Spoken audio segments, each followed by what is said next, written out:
Quase sempre tratamos nosso corpo como algo corriqueiro. Mas sob pressão, o corpo nos mostra o quanto pode ser extraordinário. Essa máquina complexa é fruto de milhões de anos de evolução. Tão intrincada que ainda nos assombramos com a quantidade de coisas que acontecem dentro de nós. É um mundo oculto, mas que hoje podemos explorar em 3 dimensões como nunca antes. As sensações nos mantêm vivos e nos permitem ver, ouvir e tocar nosso mundo.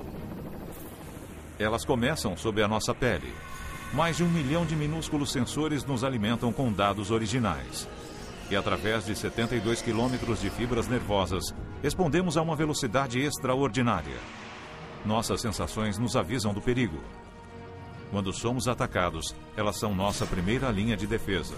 E elas nos permitem realizar feitos extraordinários. Sensações podem salvar a nossa vida quando somos testados nos nossos limites.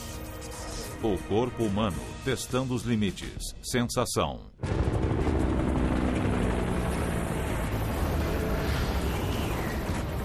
Devagar, vento de 30 nós. Nas garras de uma tempestade, um piloto comanda uma máquina de 7 toneladas com precisão impecável.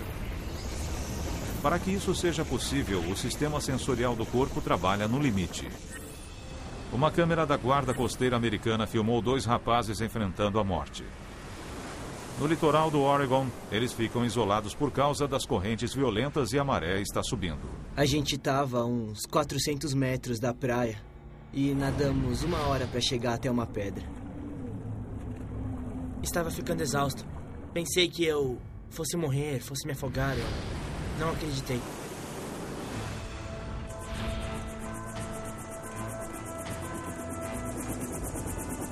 Sua única esperança é um helicóptero. Pode subir. 9 milhões de dólares de pura tecnologia. Estou tentando contato visual. Mas com ventos açoitando o helicóptero, para os rapazes o que importa é um mecanismo muito mais complexo do que qualquer aeronave. 500 mil de microsensores ligados a um dos sistemas de comunicação mais sofisticados do planeta. Você vai encontrá-los sob a sua pele. Somos equipados com uma floresta de dispositivos fantásticos, inclusive receptores do tato sensíveis o bastante para sentir a batida da asa de uma mosca. Para salvar os meninos, o piloto Matt Gringert precisa que todos os seus sensores estejam em alerta total. Soprava um vento de 30 nós e era um lugar cheio de pedras. Era uma situação difícil. Muito estressante. São 2 rapazes, parece que um está inconsciente. Cada centímetro quadrado das mãos de Matt contém cerca de 90 sensores do tato. Alguns próximos da superfície registram o menos contato. Outros são mais profundos e medem a pressão mais forte e contínua. Através de uma rede neural, eles enviam sinais ao cérebro de Matt. Numa fração de segundo, o cérebro sinaliza os nervos motores, desencadeando o movimento preciso das mãos nos controles. 4.000 nervos comandam cada uma das mãos enquanto o piloto mantém o helicóptero firme acima das pedras.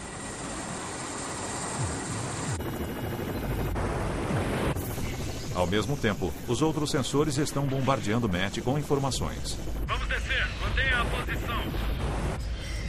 Ele tem de ler os dados de uma dezena de instrumentos e prestar atenção no horizonte. Mantenha. Ele tem de ouvir o tripulante que está vendo o que acontece lá embaixo. Vamos descer. Força total.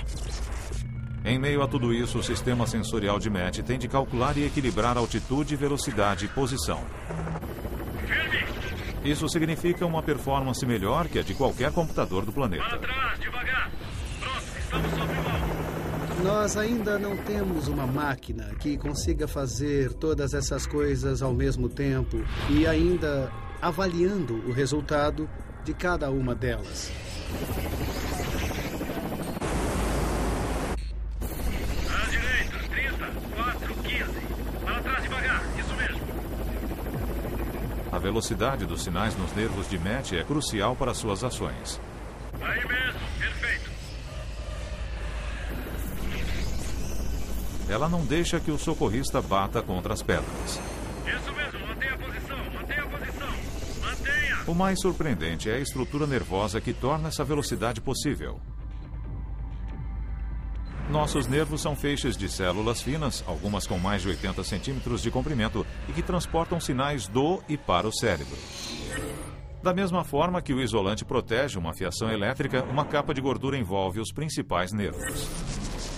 Essa camada de gordura impede que os sinais interfiram um no outro e permite que eles disparem pelo sistema nervoso de Matt a mais de 400 km por hora. Devagar, recue. Atrás, devagar. Cuidado para não balançar. À esquerda. Esta é a parte mais complicada da operação, quando o socorrista fica pendurado próximo das pedras.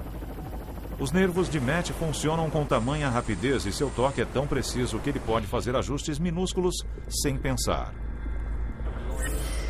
Ele está agindo por instinto e através de sensações que são mais rápidas que nosso pensamento. É algo que todos nós fazemos, todos os dias, e que nos permite criar música, arte e salvar vidas. Socorristas e sobreviventes estão embaixo do helicóptero. Firme.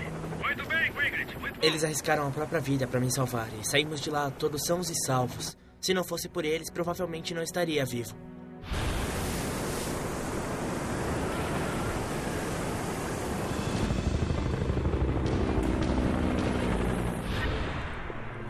A floresta de sensores do tato nos permite responder instantaneamente ao que está acontecendo à nossa volta.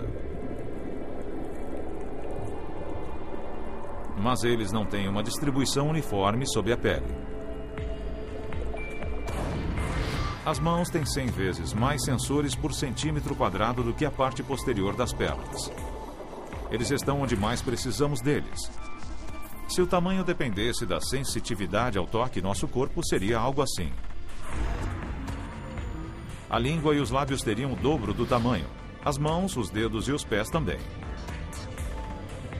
Outras sensações obedecem a uma distribuição diferente. Há uma maior densidade de sensores de calor nas pontas dos dedos, nariz e, surpreendentemente, nos cotovelos. Espalhados pelo corpo humano em todos os segundos do dia, os nervos levam sensações ao cérebro. Mesmo quando não percebemos, esses sinais controlam como os nossos corpos funcionam. Quando está calor, sensores e nervos trabalham juntos para nos manter vivos. No deserto australiano, a temperatura pode chegar a 54 graus. Não é um bom lugar para ficar isolado. Mas foi o que aconteceu com Matthew McGaw e sua filha Shannon, a mais de 160 quilômetros da cidade mais próxima. Está tão quente que um pedaço de carne deixado ao ar livre estaria assado em menos de 4 horas. Mas Matthew e Shannon continuam vivos depois de 8 dias. Momentos depois da pane do motor do carro, seus corpos entram em ação para manter a temperatura interna em 37 graus. Tudo graças a centenas de milhares de minúsculos sensores de calor e o sistema de refrigeração que eles colocam em funcionamento. Quando a pele aquece acima de 34 graus, sensores avisam o cérebro. O termostato central recorre a outros nervos para começar o processo de resfriamento. 1 hora depois, os dois estão transpirando abundantemente. Não existe maneira mais eficiente de resfriar o corpo. Abaixo da pele existe mais de 1 milhão de minúsculas glândulas sudoríparas. Quando o corpo esquenta, os vasos sanguíneos se dilatam, levando o sangue e o calor mais rapidamente para a superfície da pele. As glândulas sudoríparas extraem a água do sangue e a liberam para o exterior. À medida que evapora, a água resfria o corpo. Em condições normais, produzimos cerca de 1 litro de suor por dia. Mas em casos extremos, essa quantidade aumenta muito. Enquanto corre, esse sujeito está produzindo muito calor. E mais, a temperatura da sala também está aumentando. A quantidade de suor que você está produzindo e, mais importante, que está evaporando, permite que você libere a quantidade de calor. Perca a quantidade de calor do corpo que o exercício está produzindo. A produção de suor não está aumentando, o que sugere que no momento você está transpirando o máximo. O homem está próximo do limite máximo de transpiração. 2 litros por hora. Mas a água tem de vir de algum lugar. O corpo humano é feito de 75% de água. Para sobreviver, nossos órgãos vitais precisam da sua porção do líquido. Normalmente sobra o suficiente para o sistema de refrigeração, desde que o corpo esteja sempre abastecido. Após 4 dias no deserto australiano, a água de Matt e Shannon acabou.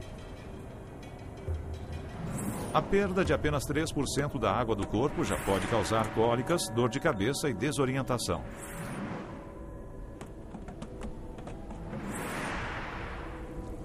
Eles estão tão desidratados que começam a ter alucinações.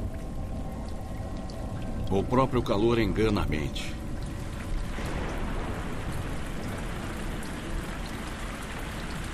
Tentando manter a cabeça centrada na sobrevivência, em sair dali, nas coisas que você tem que fazer e tudo mais. Agora seus corpos têm de reagir à perda de água.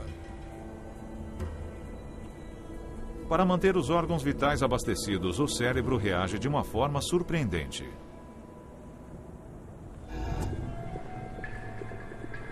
Sobrepondo-se ao termostato do corpo, o cérebro dá a ordem de parar a transpiração.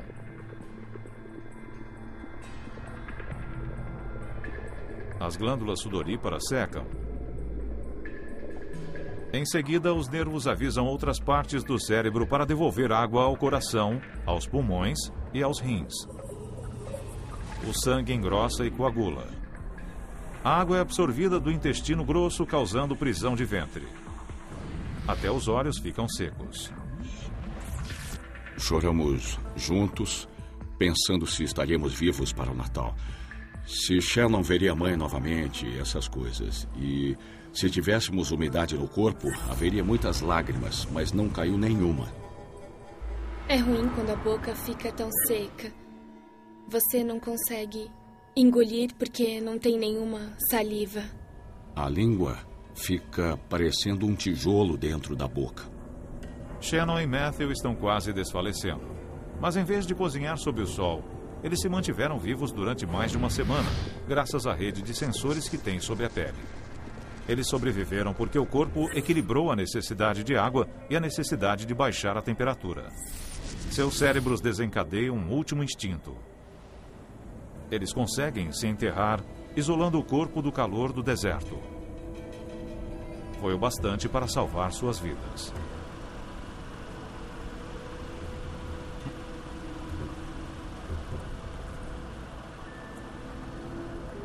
Eu saí do chão, agitando os braços, pulando desesperado. E no carro havia bastante água fresca da chuva. Foi muito bom.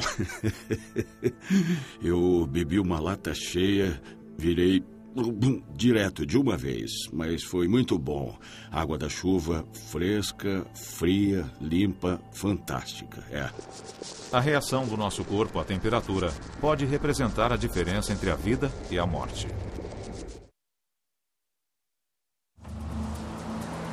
De todas as sensações, a que a maioria de nós prefere não sentir é a dor. Mas a dor é fundamental. Sua função é um dos maiores mistérios do corpo humano e agora ela está começando a ser desvendada. Amy Racina estava escalando sozinha nas montanhas de Sierra Nevada, na Califórnia, quando tropeçou. Ela pisou em falso e caiu 20 metros, batendo em cheio contra a rocha.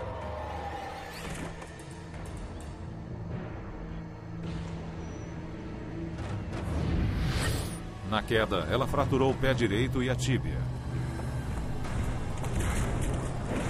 O joelho direito separou-se em 4.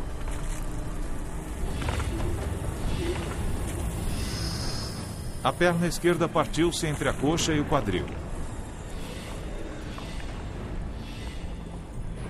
Imediatamente, o sistema nervoso de Amy entra em ação, disparando sinais de dor da pele rasgada e ossos partidos. A dor existe para nos proteger, alertando o cérebro de que houve lesão.